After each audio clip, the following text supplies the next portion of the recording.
Welcome to the vocabulary lesson for the Dear Abby letter, lost custody. Let's get started. Young mother is frightened by threat of lost custody.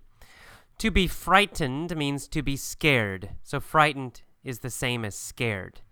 If you say I'm frightened, it means I'm scared, or it means I'm afraid. Afraid, frightened, scared, all mean the same thing.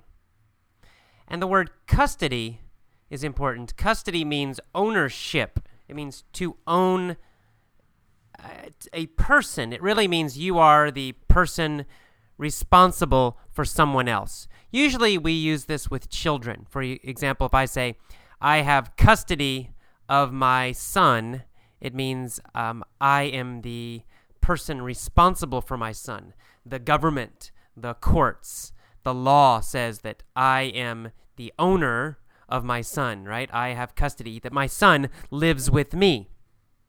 So that's what it means. This woman, she's worried that her child, her son, she will lose custody. It means she thinks if she gets a divorce, her husband will get custody, meaning the son will live with him. He will have custody, right? He will kind of own the child. The child will live with him. So she's worried that if she gets a divorce, the husband would get custody. She would lose her son. And then threat in the same sentence. She's frightened by the threat of lost custody. So this has not happened yet. A threat is something that seems dangerous. It means something that might hurt you. But it hasn't hurt you yet. Not yet, but it might hurt you. For example, if I have a gun and I point the gun at you. I have the gun, I'm yelling at you saying, I'm going to kill you. That is a threat, right? I have not hurt you yet. I have not killed you yet, but I'm saying I will. So it's a possible danger. It means someone could possibly hurt you. So her husband could possibly take the child. It's the threat of lost custody. All right, and then in the first paragraph of this letter, we have the word belittles, to belittle. She says her husband always belittles me. Always belittles her. So to belittle means to insult and criticize. But in a really bad way. You try to make someone feel small. That's where the word comes from, belittle. It means you always putting them down, always saying bad things to them. So for example, you're stupid, you're ugly, you'll never succeed, you're always going to fail, there's something wrong with you. Okay, I am belittling you, right? I am saying bad things to you to make you feel very small, make you feel weak. So it's a verb, to belittle, to make someone feel small by insulting them again and again. All right, in the second paragraph, we have the word unfit. She says the husband might tell the judge, might tell the government, that she is an unfit mother. Unfit means not good enough. Not good enough to be something. So an unfit mother means a mother who's not good enough to be a mom, right? She should not be a mother. She cannot take care of her children. She's unfit. She's not good enough. She can't do the job. If you say he is an unfit teacher, it means he's not good enough to teach. He should not teach. Now, this is a very strong word. So it doesn't mean bad. It's stronger than bad. If you say he is a bad teacher, it means, maybe he's boring or maybe he's not very good. But it doesn't, unfit is more than that. Unfit means terrible, terrible, terrible, should not be a teacher at all, right? Does not have the skills. Maybe he never went to college.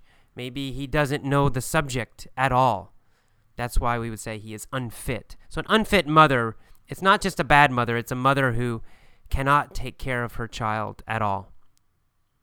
All right, and then in the next paragraph, we have the phrase, to be better off. She says, I know my son won't be better off with my husband. Won't be better off. To be better off to me means to have a better situation or to have a better life, right? It can also have the idea of to have an improved life. Improved. So she's saying she doesn't think her son would have a better life with her husband. She thinks he would not be better off with the husband, not have a better life. In that same paragraph, we see the phrase on disability. On disability. Now, disability means exactly what it says. Ability means you can do something, right? Some skill or something you can do. Disability means something you cannot do. Usually we use this word for something physical. For example, if I'm in a wheelchair, it means I cannot walk, right? I don't have the ability to walk. I have a disability.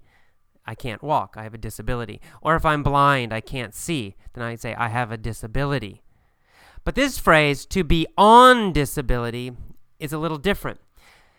Now she's talking about a government program. Disability. The American government pays money to people who have problems, physical problems. Maybe they can't work. So the government will give them money every month. And that program, the government program, is called disability.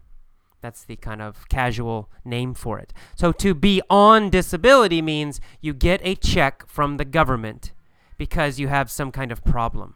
Now, it might be a big problem, very serious, or it might actually be something fairly small. We don't know. In this letter, we don't know if it's serious or not. But anyway, she's getting a check from the government because of some physical problem or illness or something like that. And then finally, in the last little paragraph, she asks Abby, should I stick it out with my husband? Should I stick it out? To stick it out means to stay. It means to continue doing something. For example, I'm going to stick it out at my job. That means I'm going to continue working my job. Now, stick it out, we use it in situations that are difficult or unpleasant, not fun, right? So if you stick out a job, if you say, I'm going to stick it out at my job, it has the idea that your job is not fun, right? You don't like your job, but you will continue doing it anyway. So she doesn't really like her husband, but she's asking, should I stick it out with my husband?